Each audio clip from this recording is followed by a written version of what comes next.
بسم اللہ الرحمن الرحیم۔ السلام علیکم، آپ دیکھ رہے ہیں الف نیوز اور میں ہوں آپ کے ساتھ ماجد علی۔ شامل کرتے ہیں پاکستان اور دنیا بھر سے بریکنگ نیوز ہیڈ لائنز۔ بحیرہ جاپان میں چین اور روس کی مشترکہ جنگی فوجی مشقوں کا آغاز۔ چین اور روس نے شراکت داری کو فروغ دینے کے لیے بحیرہ جاپان میں مشترکہ بحری مشقیں شروع کر دیں۔ قطری نشریاتی ادارے الجزیرہ کی رپورٹ کے مطابق چینی اور روسی حکومتوں نے حالیہ برسوں میں اپنے تعلقات کو مزید گہرا کیا ہے۔ یوکرین پر ماسکو کے حملے پر مغربی پابندیوں کے باوجود چین روس کو اقتصادی لائف لائن فراہم کر رہا ہے۔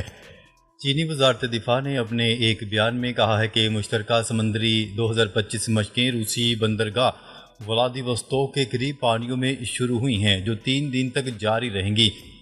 دونوں ممالک سب میرین ریسکیو، مشترکہ اینٹی سب میرین فضائی دفاع اور اینٹی میزائل آپریشنز اور میری ٹائم کمبیٹ کا انعقاد کریں گی۔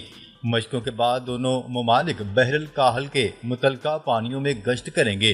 چین اور روس نے کئی سالوں سے سالانہ مشقیں کی ہیں، جن کا آغاز 2012 میں مشقوں کے ساتھ ہوا تھا، جبکہ گزشتہ سال کی مشقیں چین کے جنوبی ساحل کے ساتھ کی گئیں۔ جاپان کے سمندر میں اس سال کی مشقوں کے ساتھ گزشتہ ماہ اپنی سالانہ رپورٹ میں جاپان کی وزارت دفاع نے خبردار کیا تھا کہ روس کے ساتھ چین کے بڑھتے ہوئے فوجی تعاون سے سیکیورٹی کے سنگین خدشات لاحق ہیں۔ خبر کے اگلے حصے میں بات کرتے ہیں یوکرین کا روس کے شہر سوچی میں آئل ریفائنریز پر ڈرون حملہ۔ یوکرین نے روس کے شہر سوچی میں آئل ریفائنری پر ڈرون حملہ کیا، جس سے آئل ریفائنری میں آگ لگ گئی۔ غیر ملکی میڈیا کی رپورٹ کے مطابق یوکرین نے بحیرہ اسود کے کنارے روس کے ایک آئل ریفائنری پر ڈرون حملہ کیا۔ روسی حکام کے مطابق 127 فائر فائٹر آگ بجھانے میں مصروف ہیں، جبکہ ایئر سیفٹی کے پیش نظر سوچی ایئرپورٹ پر پروازیں معطل کر دی گئیں۔ روسی وزارت دفاع کے حکام کا کہنا ہے کہ ایئر ڈیفنس یونٹ نے 93 یوکرینی ڈرون مار گرائے۔ دوسری جانب یوکرین کے جنوبی شہر میکولائف میں روسی میزائل حملے سے 7 شہریوں کے زخمی ہونے کی اطلاعات ہیں۔ خبر کے اگلے حصے میں بات کرتے ہیں امریکی دھمکیوں کے باوجود بھارت روس سے تیل کی خریداری جاری رکھے گا۔ امریکی دباؤ اور صدر ڈونلڈ ٹرمپ کی جانب سے دی جانے والی دھمکیوں کے باوجود بھارت نے روس سے تیل خریدنے کی پالیسی تبدیل نہیں کی۔ غیر ملکی میڈیا کی رپورٹس کے مطابق بھارتی حکومت نے کسی بھی آئل کمپنی کو روسی خام تیل خریدنے سے روکنے کی ہدایات جاری نہیں کی۔ رپورٹ میں مزید بتایا گیا ہے کہ بھارت اور روس کے درمیان تیل کے طویل المدتی معاہدے موجود ہیں، جنہیں فوری طور پر ختم کرنا ممکن نہیں۔ تاہم یہ بھی کہا گیا ہے کہ بھارت کی 4 سرکاری آئل ریفائنریز نے اس بار روسی خام تیل میں دلچسپی ظاہر نہیں کی۔ یاد رہے کہ امریکی صدر ڈونلڈ ٹرمپ نے 14 جولائی کو اعلان کیا تھا کہ روس سے تیل خریدنے والے ممالک پر 100% ٹیرف عائد کیا جائے گا۔ امریکہ نے بھارت پر 25% ٹیرف بھی لگا دیا ہے، جس کے بعد بھارت نے امریکہ سے 5th generation F-35 stealth fighter jet خریدنے میں عدم دلچسپی ظاہر کر دی ہے۔ بین الاقوامی ذرائع ابلاغ کی رپورٹ کے مطابق بھارت اپنی توانائی ضروریات اور خام پالیسی کو امریکی دباؤ کے تحت نہیں چلائے گا اور روس کے ساتھ اپنے تعلقات برقرار رکھے گا۔ خبر کے اگلے حصے میں بات کرتے ہیں حماس کا آزاد و خود مختار فلسطینی ریاست کے قیام تک ہتھیار ڈالنے سے انکار۔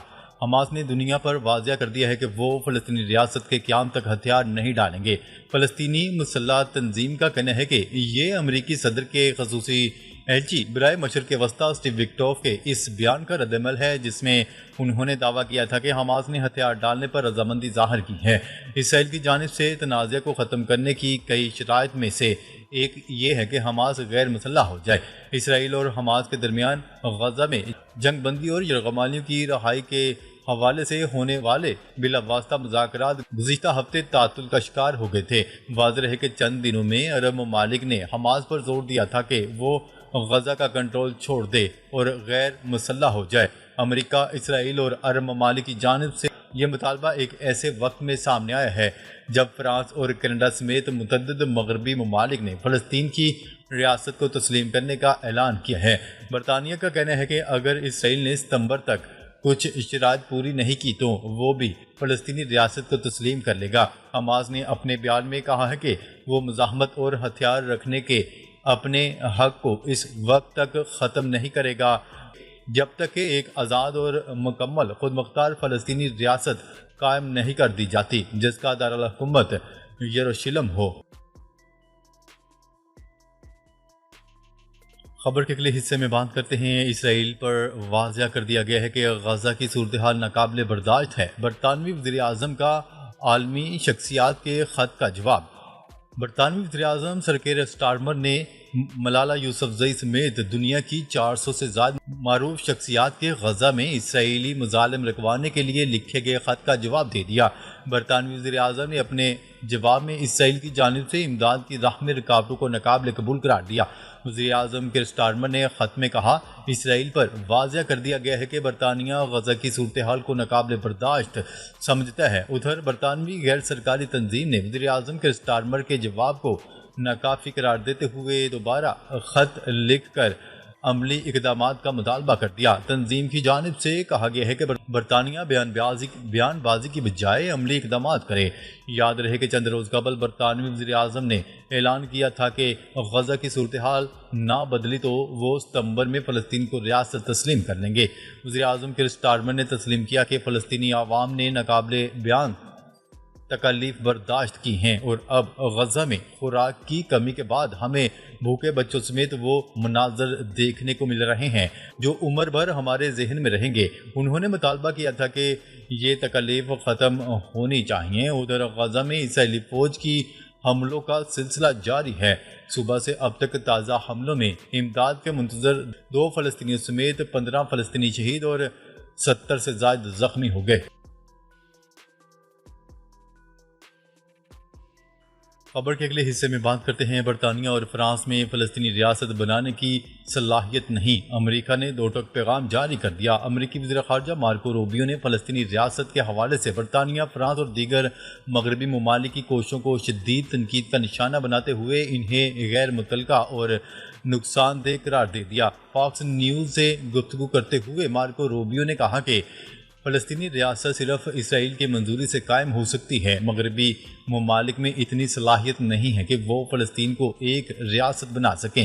مارکو روبیو نے کہا کہ یورپی اور شمالی امریکی حکومتیں جو فلسطین کو تسلیم کرنے کا اعلان کر رہی ہیں وہ حقیقت سے منہ موڑ رہی ہیں۔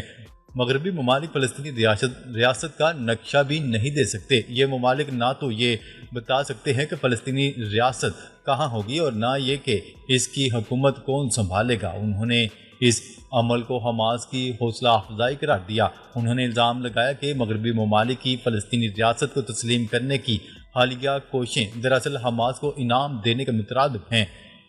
آج اگر کوئی فلسطینی ریاست بنانے کی بات کرتا ہے تو وہ دراصل حماس کو انعام دے رہا ہے جو اب بھی 20 سے زیادہ یرغمالی اور 50 سے زیادہ لاشوں کو اپنے قبضے میں رکھے ہوئے ہیں۔ خبر کے اگلے حصے میں بات کرتے ہیں۔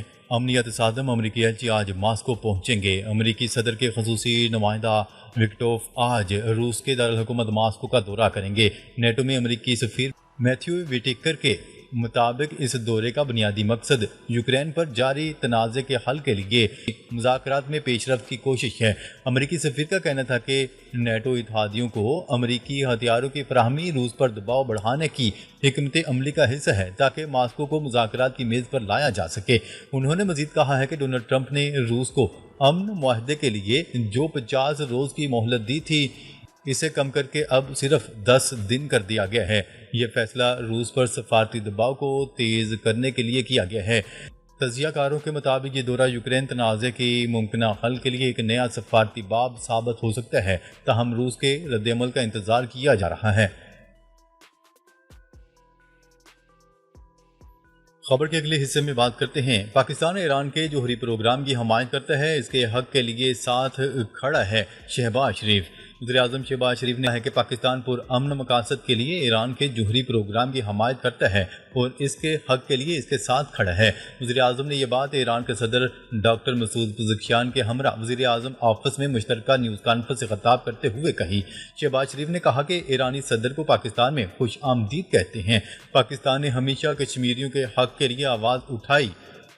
پاکستان پرامن مقاصد کے لیے ایران کے جوہری پروگرام کی حمایت کرتا ہے اور اس کے حق کے لیے اس کے ساتھ کھڑا ہے۔ قبل ازیں اسلامی جمہوریہ ایران کے صدر مسعود پزشکیان کی وزیر اعظم ہاؤس آمد پر وزیر اعظم شہباز شریف نے ان کا پرتپاک خیر مقدم کیا۔ ایرانی صدر کے اعزاز میں پروکار استقبالیہ تقریب منعقد کی گئی۔ وزیر اعظم ہاؤس آمد پر ایرانی صدر کا وزیر اعظم نے پرتپاک استقبال کیا۔